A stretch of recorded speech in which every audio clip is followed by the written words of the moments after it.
之下，俗人一场。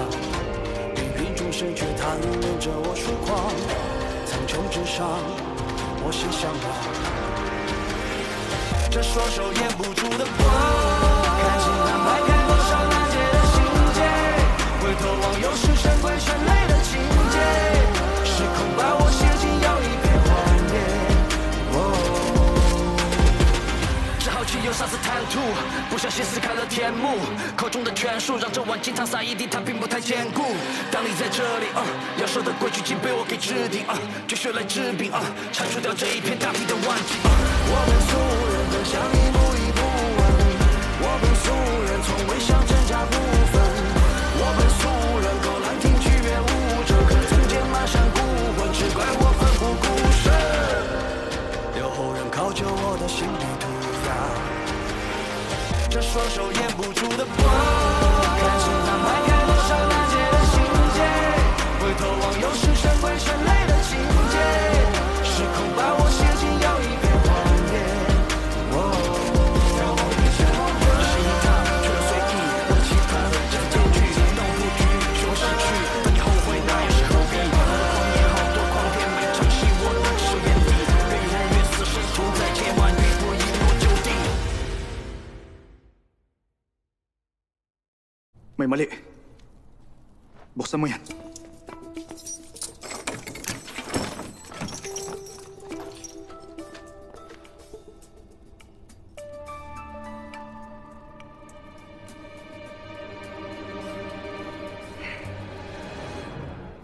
Patay na siya. Ha?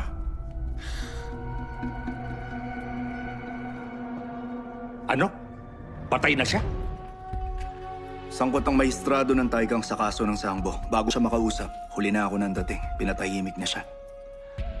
Siya ang kriminal na inatasan mismo ni Pinonong Wei. Paano siya namatay?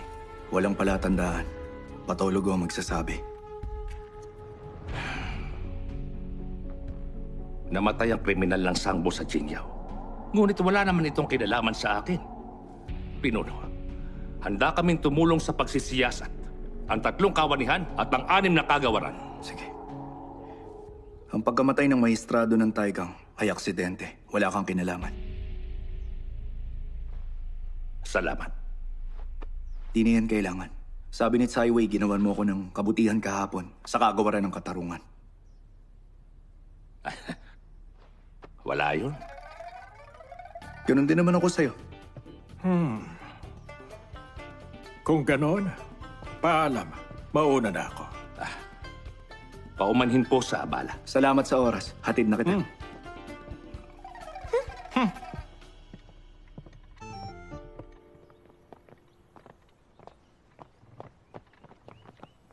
Salamat po sa pagtungo niyo rito. Bakit ka nagpapasalamat? Wala naman ako nagawa. Ngunit, yung mga tula... Hahanapin ko yun para sa inyo.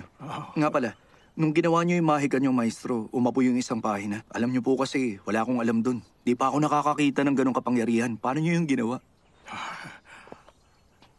Isa ito sa mga aklat mahika ng akademya. Ito ay tinipon mula sa mga lihim na pagtuturo sa akademya. Isa itong kayamanan. Magagamit mo lahat ng mga narito sa pamamagitan ng pagsunog sa mismong pahina. Naintindihan ko po. Tunay ngang wala akong alam. Kaya nga lang, hindi ko pa po maibibigay ang koleksyon ng mga tula. Ha? Isa tong importanteng kaso at kulang pa po ako sa karanasan. Di ako makakapagsulat ng mga tula. Dahil wala pa akong oras.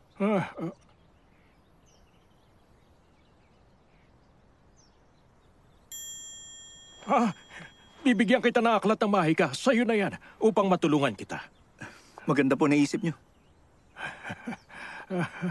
Ay, ngunit, yung koleksyon ng mga tula.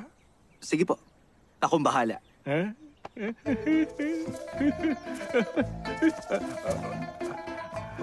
Ingat po kayo, ha?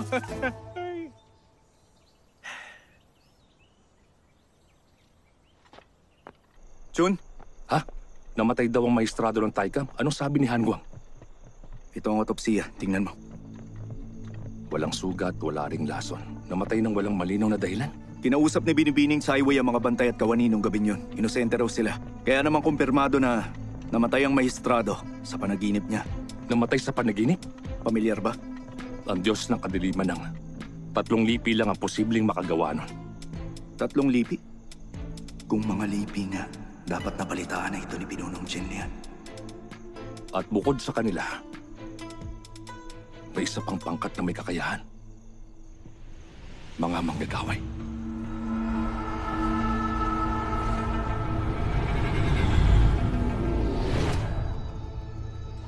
Mga manggagaway. Sumunod ka. Narinig mo na ang kanilang sekta. Nabanggit na dati ni Tio, mga banal na nilalang nakalas sa digmaan. Yung banal na sekta, sila po ba ang lumikha? Ang mga hilagang bansa, sinamba ang Diyos ng manggagaway. Ang sekta nila ang may kapangyarihan sa buong hilaga, tulad ng sekta ng kalangitan sa kanlurang rehiyon. 15 taon na ang nakalilipas, ang pinuno ng Yunzhou ng kanluran nakaalitan ng sekta ng manggagaway. Sa loob ng isang gabi, 2,000 mahusay na kawalang tahimik na binawian ng buhay. Walang nakitang sugat sa katawan nila. Nakalapag ang kanilang sandata at natulog ng mahimbing. Sa huli, pati ang pinuno ng kanluran namatay din. Magmula noon, ang lupain ng Yunzhou nawalan sila ng pinuno. Nagkalat ang mga bandido at nabalot ng sakuna ang lugar. Ayon sa mga lihim na tauhan ng mga gabay ng gabi, malamang ginawa ng kuta ng sekta ng Diyos ng manggagaway ang bayan ng Dafeng. Kung totoo nga na may kaugnayan ng kaso na ito sa Yunzhou, mas lalo lang gugulo ang lahat. May kutob ako. Sa pagtatapos ng taon ng Gengshi, magsisimula ang bagong gulo! Teka, sandali lang. Sa inyo ko naguguluhan eh. Taga-siyasat lang tayo, huwag kayong ganyan.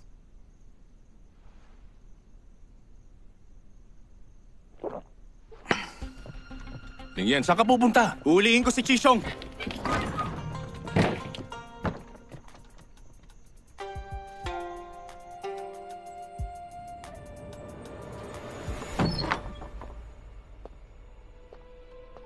Nasa lungsod na si Yanggong. Ganun ba? Paano na? Anong ibig mong sabihin? Ano pa nga ba? Ibibigay niyo ngayon ang kapangyarihan mo sa kanya. Dahil yun ang batas, kailangan natin yung sundin. Hindi mo ba nauunawaan?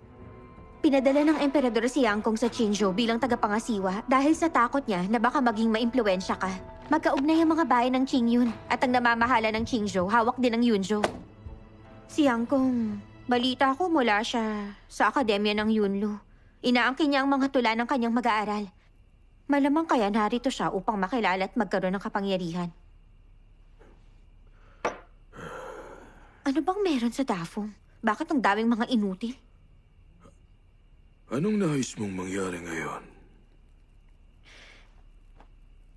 Sabihin mo lang, ililigpit ko siya.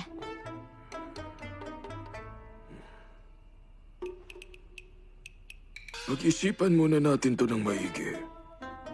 Kahit kailan urong-sulong ka talaga. Pwisit talaga yung Emperador Yuanjing. Hoy, Miao Chan. Shh. O bakit? Hindi naman nila ako tauhan ah.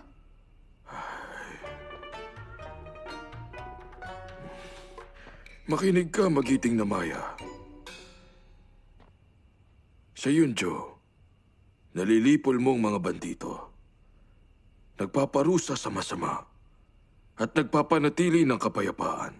Ako mismo ang magpapasalamat sa ngalan ng mga tao, ha? Ganun pa man, meron tayong mga palatuntunan. Nagsisilbi ako sa hukuman ng imperyo. Kailangan karampatan ng pagkilos ko. Ano ba? Saan ka naman tutungo?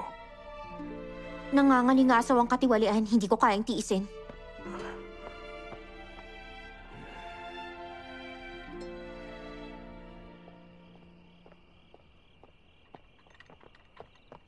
General Lee, Bakit? may namataang bandido 80 milya mula rito. Ninanakawan nila ang mga tao at laganap na. Matyagan nyo lang sila. Pag dumating ang oras, lulusubin natin sila kasama ang buong hukbo. Sige po. Sige na. Opo. Tapos na ba kayo, pinuno?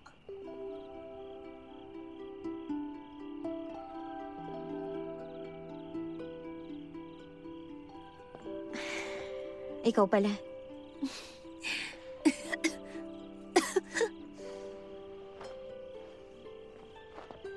Kita mo na, inuubo ka na naman.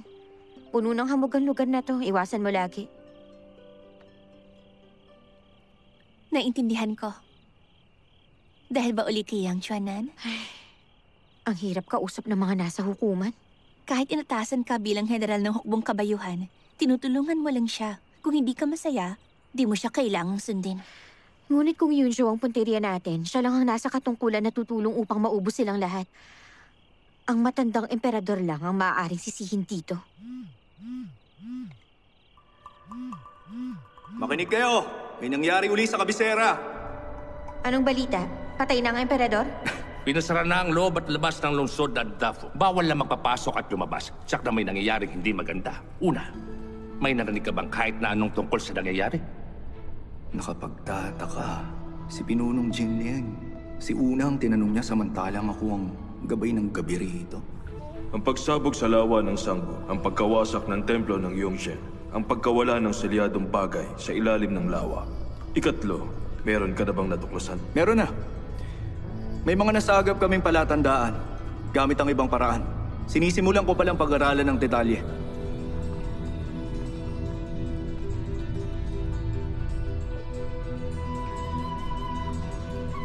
Ang tribong Kwe, hindi maaari. Anong pagsabog ang ginamit nila dun sa lawa ng Sangbo? Sa aking palagay, nakakuha ang tribo ng Kuwei ng salitre sa bundok Dawang. Pagkatapos, ginawa nila yung pulburang pampasabog.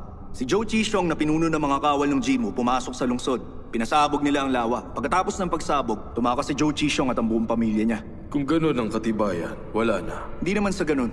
Sa palagay ko, maglalabas ng mandamiento ang hukuman. Malamang umalis si Zhou Qishong sa Dafong o nagtago sa ligtas na lugar. Tingin nyo, saan kaya siya magtatago? Saan pa nga ba? Siyempre, dun sa Yunjo. Ikalawa, kilala ka ng karamihan sa Yunjo. Maaari mo bang siyasatin si Zhou Qishong para sa akin? Ayos ah. Para kay Una, mas maasahan si ikalawa kaysa sa ibang may mga katungkulan. Ayaw kitang tulungan. Gagantimpalaan kita. Ayoko. Tauhan ka ng hukuman. Ayaw kong tulungan ka.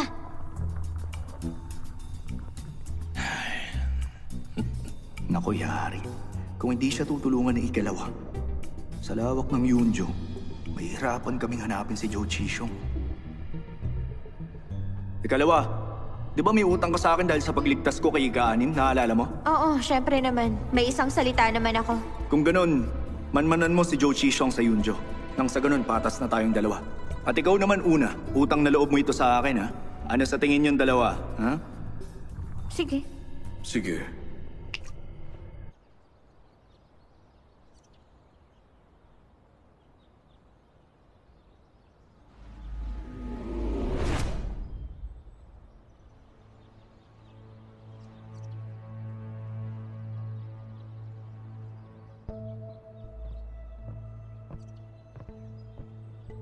Amain, si Shu Qian.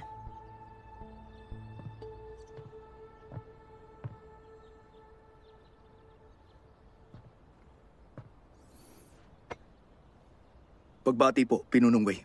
Sa nangyaring pulong kahapon, nakita ko ang pag-usad ng mga kasong hawak mo. Mahusay ang ginawa mo. Marami na po kasi kayong ginagawa. Ayoko nang dumagdag sa alalahan ninyo. Naglabas ang hukuman ng kautusan para kay Zhou Qishong. Kaya lang, mahihirapan tayong hanapin siya sa loob ng kalahating buwan. May naisip ka pa bang ibang paraan? May kutob po ako na tumakas si Zhou Qishong patungong Yunjo. Kaya hiniling ko kay ikalawa na dakpin niya to para sa akin. Sa Yunjo? Maaari nga yan. Ngunit ang Yunjo masyadong komplikado sa iyong inaakala. Kailangan mo pa ng oras. Tama kayo, Pinunong Wei. Nagawa mo na bang siyasatin Ang mga sandatang may hiwaga? May wagang sandata. Ang presensya ni Zhou Qishong maaaring nakakubli. Maging ang mga salamangkero ng dalubtalaan na isahan niya, dalawa ang posibilidad. Una, mas makapangyarihan ang salamangkero. Pangalawa, gumamit siya ng sandatang mahiwaga upang hindi natin siya makita.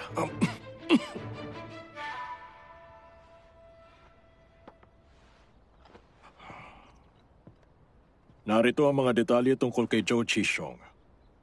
Ikawalo lang ang antas niya.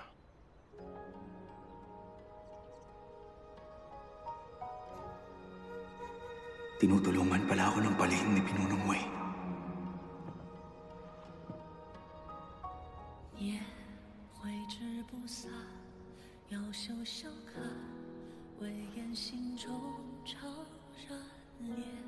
清秋过山，空也去尽，我身畔一份暖雪，谁人为伴？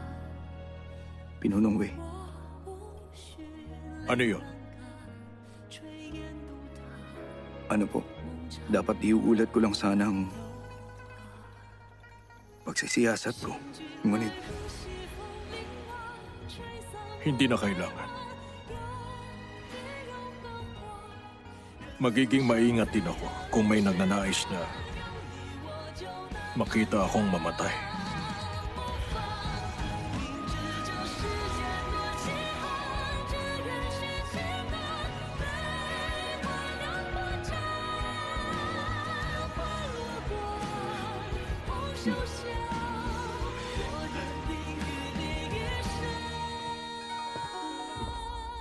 Amain, handa na ang karwahe. Papasok ako sa palasyo. Shujiana, sumama ka muna sa akin. Apo.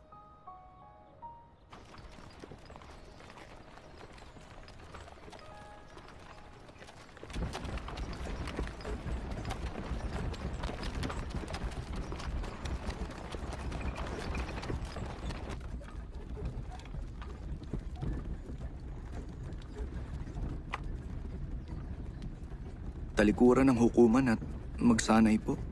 Tama ka. Hindi ka nababagay sa mga templo at hukuman. Sa pakikipaglaban ka nababagay. Nakaalis ka na sana ngayon sa kabisera. Nagkataon lang na naganap ang suliranin ng Lawang Sangbo. Dahil walang paraan upang malaman ang totoo, ikaw, maaari kang maging liyaw ng mga tagapangalaga. Ikaw ang magsisilbing espada at punyal ko. Talim na hindi dapat lumantad. Anong tingin mo? Nababahala ka ba ron?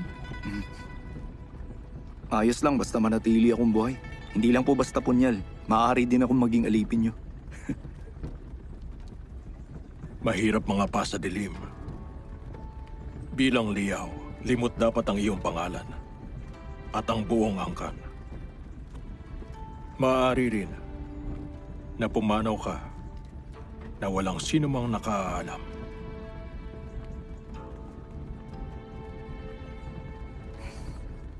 Ayoko na munang magsanay. Mas nais ko pa rin gawin ang lahat upang lumabas ang katotohanan.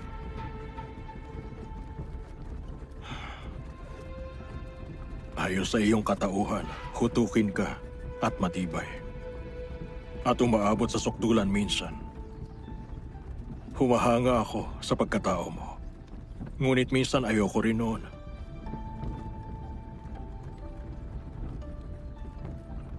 Alam ko na may mga suliranin sa yaman ang mga gabay ng gabi. Matagal na panahon na.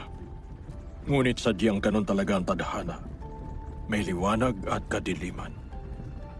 Ilan pa kaya mga taong tulad ni Liu Chun? Kung lahat ng tagapangalaga kikilos ng katulad niya, paano pa natin mapipigilan ang iba pang may tungkulin? Naiintindihan ko po kayo. Saksi ako sa mga katiwalian at kaganapan. Dapat ko yung harapin. Matagal nang may sigalot. Hindi yun basta mawawala. Kapag nais mo magkaroon ng katungkulan, dapat mag-isip kang mabuti. Dapat alam mo na Walang isdang nabubuhay sa tubig na sobrang linis. Sa halip na sumugod ng marahas, gawin mong maging mahinahon. At itumba sila isa-isa.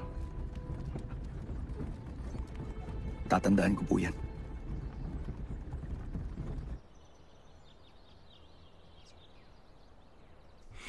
Pinunong Wei, maligayang pagdating po. Maraming salamat. Siya ang may hawak ng suliranin ng sangbo, si Shu Qian. Pakiyatid mo siya nang makita niya ang unang prinsesa. Opo, ako po ang bahala. Unang prinsesa? Sa bulwagan ng Wenyuan, nakaimbak lahat ng tungkol sa mahiwagang sandata. Makiusap ka sa prinsesa na dalhin ka niya roon. Opo. Ngayong araw ang pagtitipon, mahimbing bang tulog nyo? Mahimbing ang aking tulog. Nakapagtataka, madalas nagpapakita ang diwa ng dragon tuwing narito tayo. Ano kayong problema? Kanina pa ako narito, ngunit wala man lang palatandaan na naariyan siya. Nung matapos ang seremonya sa bayan ng Sangbo, tila bang natakot ang diwa ng dragon. Sa araw ng libing, isang mahabang ungol lang narinig. Pagkatapos lumubog na sa ilalim. Hindi na siya lumabas kahit anong gawin ni Ama. Hindi na nagpakita sa maharlikang angkan. Kung wala ang diwa ng dragon, wala nang saysay gawin dito ang pagtitipon ng mga makata. Ang layo pa naman ito. Nadismaya lang ako. Nasa ulo niyo po ba lahat? Oo naman. Inalam ko rin ang pinagmulan at kasaysayan. Hintayin na lang natin na magsimula. Papakitaan ko si Wai Jing.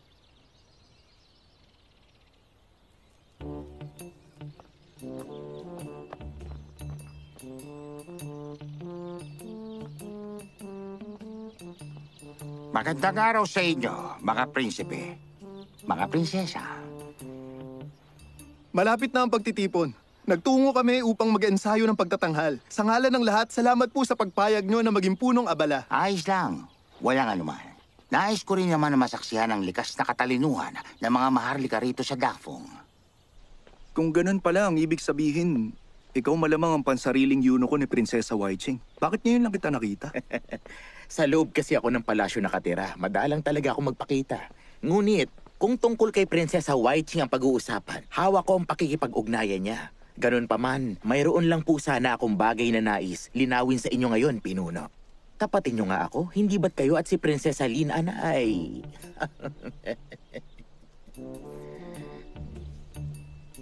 Ay ano?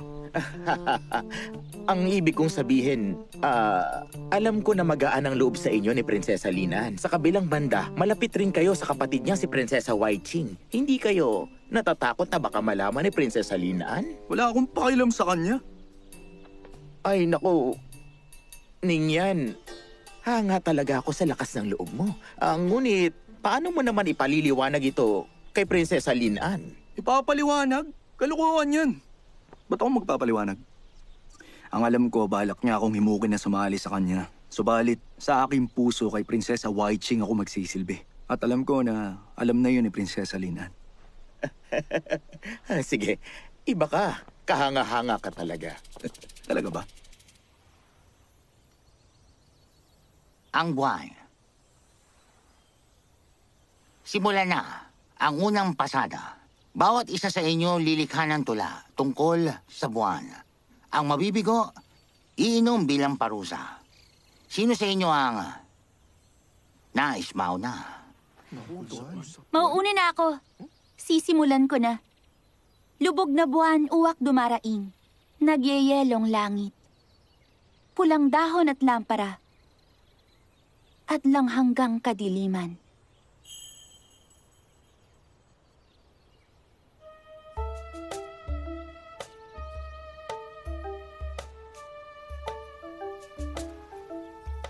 Oo. Ayos. Magaling. Ang galing nga. Mahusay! Magaling talaga. Pambihira. Ang lalim ng tulang yun. Prinsesa Linan, matagal kitang hindi nakita. Hindi ko akalain na meron ka palang kakayahan sa pagtula. Ginoo, saan po ba tayo? Para sa kaalaman mo, Pinuno, kasalukuyang nagtatagisan ng mga prinsipe at prinsesa sa larangan ng pagtula bilang paghahanda sa nalalapit na araw ng pagtitipon ng mga makata. Napaghandaan na yan ng unang prinsesa. Labis kong ikatutuwa kung lahat ng itinuro ko, mapakikinabangan niya. Teka, siya yung patutot, di ba? Pinuno, mawalang galang na. Nais niyo na bang mamatay dalawa? Nakalimutan niyo na bang patakaran? Ginoo, ipagpatawad niyo. Ngayon lang kasi namin siya nakita. Hindi namin napigilang titigan siya. Grabe, sikat na rin pala ako dito sa palasyo ah. Bakit niyo naman siya kailangan titigan? Ngayon lang ba kayo nakakita ng lalaki? Siyempre hindi po. Ngunit patutot, ngayon lamang po. At patutot pa ni Prinsesa Linan. Pinamalita pala ni Lin na escort niya ako. Balak na niyang paggawain kami ng unang prinsesa. Malamang narinig niya na nga at nabalitaan ang tungkol dito. Hindi pwede. Kailangan kumilos ako ngayon din. Sa dalampasigan, sa gitna ng tanawing tagsibol, malinaw na alon sumasalamin sa katahimikan. Xiaogang!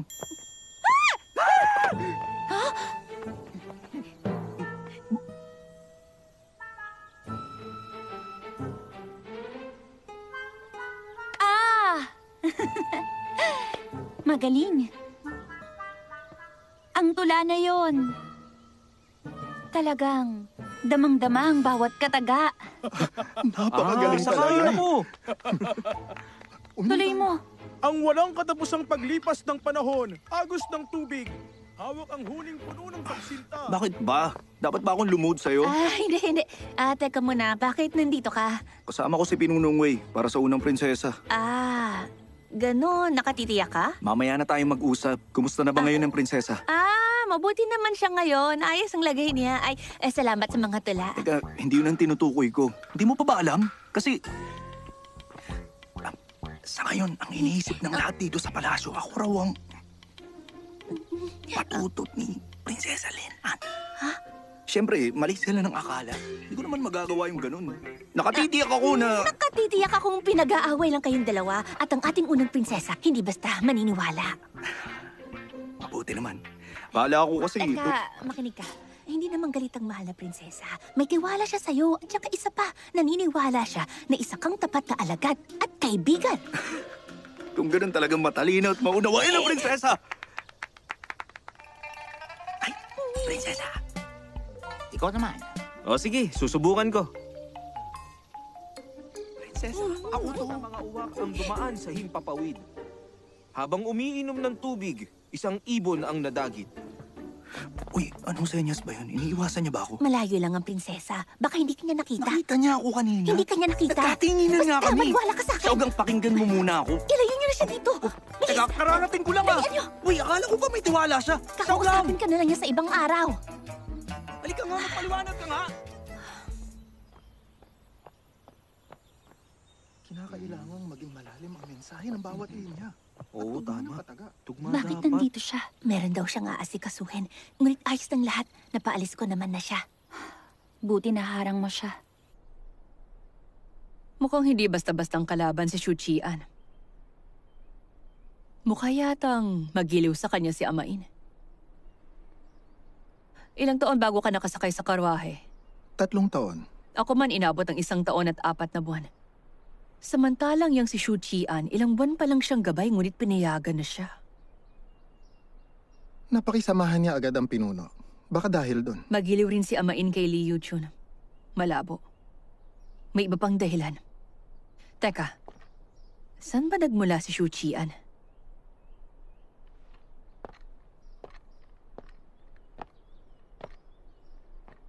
Bakit? May bala ka ba na pakasalan siya? Ha? Sagutin mo ko. Sabihin mo na. Nagmula siya sa kabisera. Hindi taga ron ang pinuno. Magkaiba sila ng pinagmulan. Nakatitiyak ka ba riyan? Nakatitiyak ako. Teka, di ba kayo Ayan, napapagod? parating na pala siya. Uy, yan! Baba niyo na ako. Nandito na yung amo ko. Baba niyo na ako. Dito na lang. Yan. Sige. Ayos. Pahinga na kayo, ha? Lakad na. Alis na kayo. Sige na. Kilos na. Pahinga na kayo. Shu Qian, taga-kabisera ka, tama ba? Ha? Oo, hindi. Parang gano'n na nga.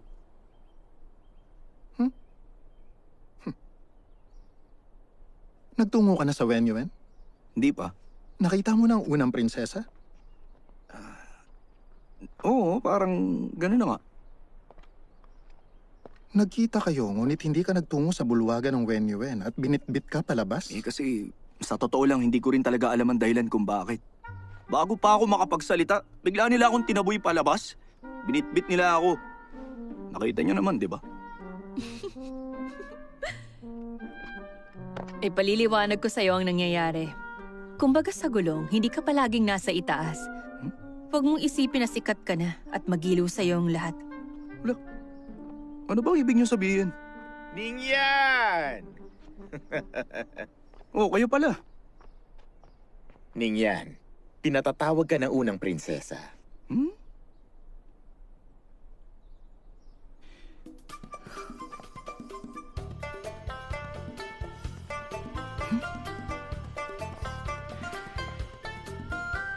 Tayo na?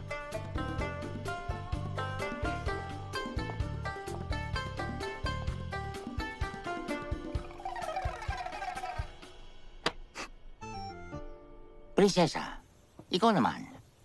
Dapat ang huling salita sa una mong talata ay ang salitang tubig. Merong kahirapan ang isang ito. Ano bang problema? Sa lahat ng tulang binigay niya, walang nagtatapos sa salitang tubig ni isa. Paano na yan? Tingnan mo, malakas ang kutob ko. Mukhang siyang iinom ngayon. Si Wai Ching lang ang hindi pa nakatatanggap ng parusa hanggang ngayon. Siya nga ang pinakamahusay na babae sa Dafum. Salina na ang baso niya! Oo nga, naiinip na si Linaan. Tama ako, di ba? Sige na! Tama. Sige na, inumin mo na yan. Nakalutang sa tubig ang langit. Bangka ng masasayang panaginip na pagal ang ilog. Bakit ka? Nakalutang sa tubig ang langit. Bangka ng masasayang panaginip na pagalang ilog. Maganda. Oo, tama ka. Maganda nga ang tula. Salungat man, ngunit makahulugan yon. Maaari ka bang magpakilala? Ang pangalan ko po ay Shu Qian. Panauhin ako ni Prinsesa Wai Ching. Shu Qian? Pamilyar ang pangalan niya. Ang patutot ni Prinsesa Lin'an. Oo. Naparito ako upang makita kayo, Prinsesa. Sandali, ako'y lito na. Sabihin mo sa akin, sino ba sa dalawang prinsesang naririto ang tinutukoy mo? Maestro, hayaan niyo. Pakinggan natin siya.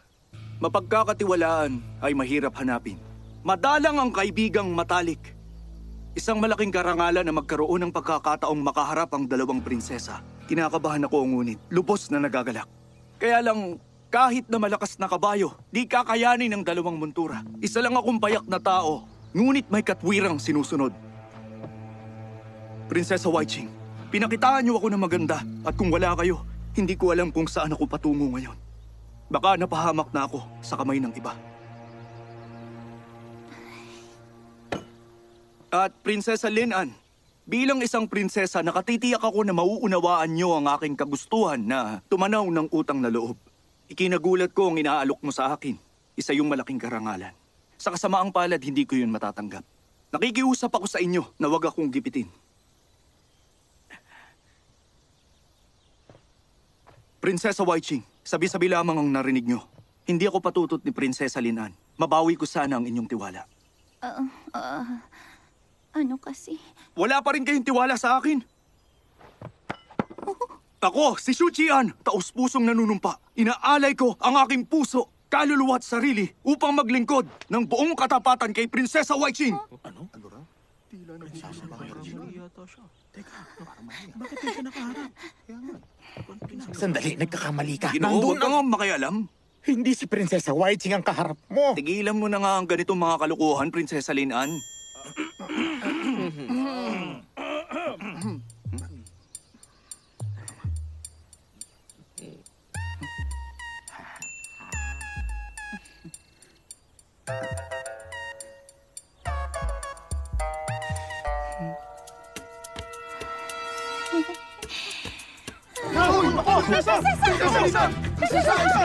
Anong nangyari sa kanya? Magagamot ba siya? Hindi na kailangan yan. Isa lang ang dapat gawin. Papuntahin niyo rito ang mga kasapi ng kawanihan ng Dalugtalaan. Alam nila ang gamot para sa kanya. Tama po. Sana ayos lang siya. Sino nangyari? Kawanihan, natatawagin ko.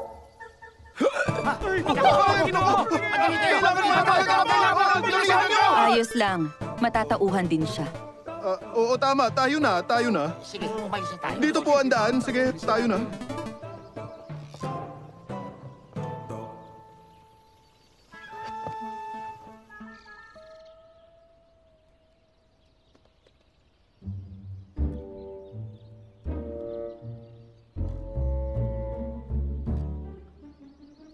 Bakit parang ang saya-saya pa nila? Mukhang masinsinang usapan mo. Ngayon ko lang nalaman ang katotohanan, mahal na prinsesa. Naisalaysay ko na po ang dahilan. Patawarin niyo po sana ako sa mga nasabi ko sa inyo.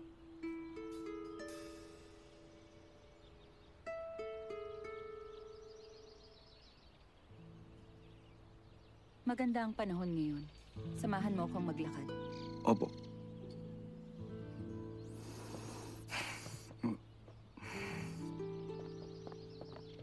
Ha? Saan sila pupunta? Di ko alam. Saan kaya? Di ko alam.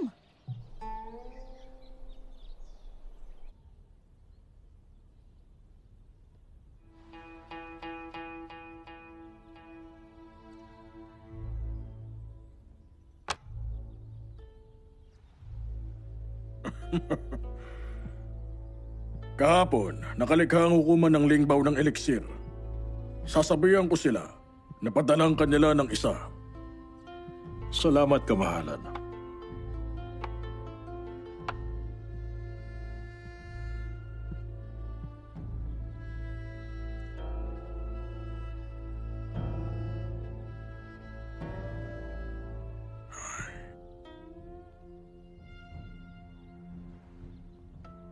Isang eliksir, kapalit ang piyesa ng Shang-Chi.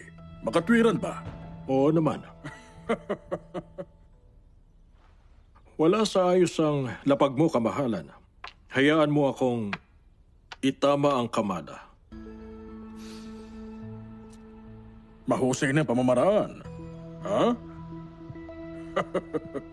Mula noon, ikaw talagang binibigyan ko ng halaga, Wei Yan.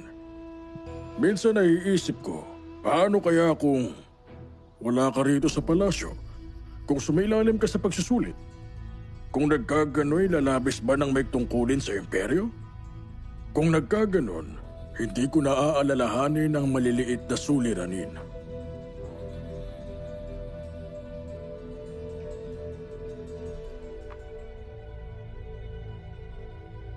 Kamahalan, hindi ba'y pinaglilingkuran ko kayo tulad ng inyong mga naturan? Mali!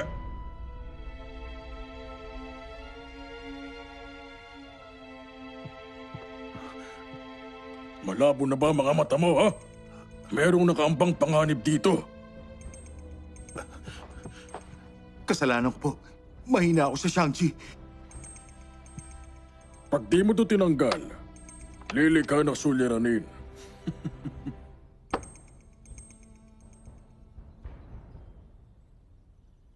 Kumusta ang pagsisiyasat sa Sangbo?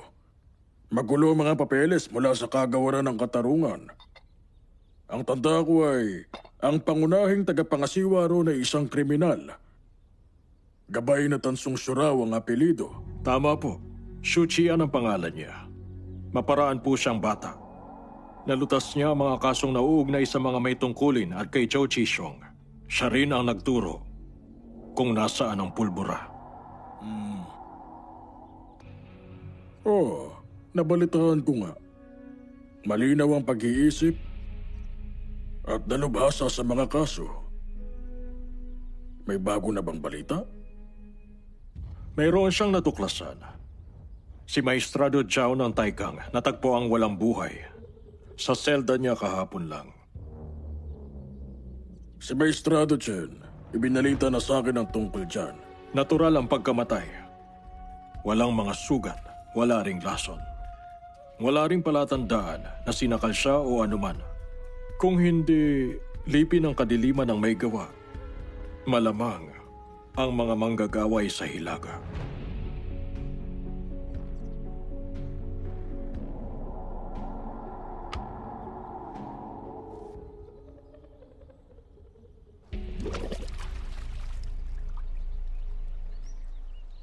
Kumusta? Ano na ang balita?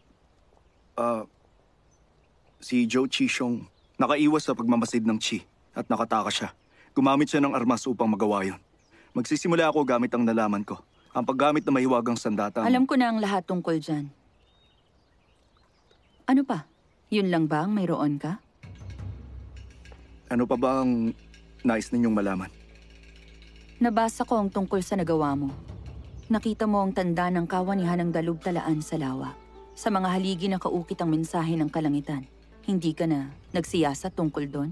Mahal na prinsesa, pinagbawalan ako ni Pinunong Wei na magsiyasat sa lawa ng Sangbo. Ayoko po siyang suwayin. At ang pagpapasabog ng tribong Kuei sa templo ng Yongzhen, ibang usapan pa yun. Malaking tulong din to sa pagsisiyasat. May kung anong bagay nga na nakatago sa ilalim ng templo ng Yongzhen. Tiyak ako ron. Tanging si Ama lang ang nakaaalam ng lihim. Pinagbawalan ka magsiyasat upang iligtas ka. Alam niya rin ang tungkol doon? Meron ka bang haka-haka? Si Zhou Qishong nasa ikawalong antas lang. Ngunit nagawa niyang maganap ang malaking sabuatan at gumamit ng mahiwagang armas. May hinala akong isa sa mga may tungkulin ng lihim na tumutulong sa kanya. Maaaring sangkot ito sa kasong salitre sa bundok Dawang at tungkol po sa pagkawala ng salaping buwis. Marahil may malaking pangkat sa likod nito. At ang layunin nila ay... Anong ibig mong sabihin? Ikinalulungkot ko po. Ngunit sangkot sa kaso ang tribong Kuei. Nais nilang pakawalan ng nasa lawa. Hindi lang ito tungkol sa kapangyarihan. May iba pa silang pakay. Kung mayroon sa kanilang may katungkulan sa hukuman, may pagkakataon silang makipagsabwatan ng palihim sa tribong Kuei.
心俱来。